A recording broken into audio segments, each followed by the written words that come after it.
So part of the deal with getting to live here at Tierra Mítica, which is a happiness research center, collective art facility here in the high jungles of Peru, is that in your first month, you have to make an art piece, a cement sculpture. And yeah, I've never done this before. I have tons of beliefs inside of me, like I'm not good at anything, that like practical things are very difficult for me, you know, accurate measurements are difficult for me. Yeah, blocks and blocks and blocks. So I was excited to do my first sculpture and be pushed in this way with a deadline, but it was obviously very like, I hope it doesn't look like crap. And I knew what I wanted to do when I was in a workshop here right before. I learned a concept from my teacher called 34, and I wanted to do my sculpture based on this concept. So I originally was just gonna do the flag, 34 flag in the ground, marking the energy to represent this concept. But then my friend said, "Nah, you should have like your little girl hanging off it." And then I thought, screw it, I'm gonna sculpt my little girl, which is pretty crazy to sculpt a human as your first sculpture, because you need to have everything super accurate, and like I wanted it to look like me, and I wanted it to have a certain expression. So I set out to make this happen, and there's definitely some challenges throughout. Like, it's trippy. Art is trippy. Like, setting myself out to create a sculpture that represents my sweet little self at peace and happy is like, yeah, this is like setting yourself up for a shamanic journey, you know, because our minds, they, you know, there's parts of us in our minds that don't want us to be happy. So to have this as a goal is, yeah, you're going to face parts of yourself that want to sabotage you. And yeah, it was difficult. And my husband actually left here, and turmoil happened, and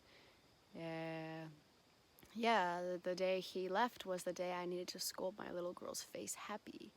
And it was very difficult because I couldn't get her smile to go up, and like her eyes were sagging, and I was like trying to get her eyes to open and her face to smile, but I'm like, and you know, my friend who's a sculptor here, who's like a master at sculpting faces, she came in to help me and give me some guidance, and having to sculpt my little girl happy even when I wasn't happy inside, and but my intention was to be happy and like push through. And so I just kept going, and there were some days where I was like I am not happy, and I want to run away, and I don't want to do this, I don't want to be here, but like she's now a symbol, and she's a reference point, and she's this thing for me that like I couldn't run away, I couldn't leave, I couldn't run to mommy, because I needed to be there for my little girl and be there for my sculpture, and I couldn't give up on my little girl. And yeah, so together we pushed through, and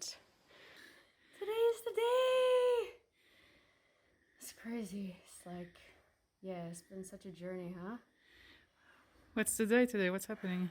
It's my birthday, which is perfect timing, and today's the day I have finished my first ever cement sculpture. And my sculpture is all about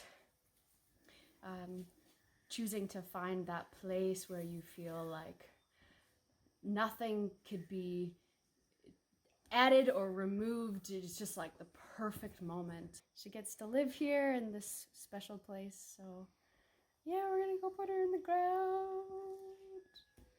All right. First lower.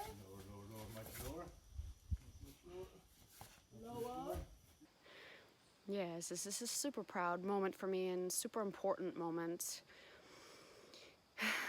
because I have been so dissatisfied in my life. And yeah, we made it to 34. Now she's in the ground and like planting my flag, landing my sculpture. Like, yeah, it's a 34 moment.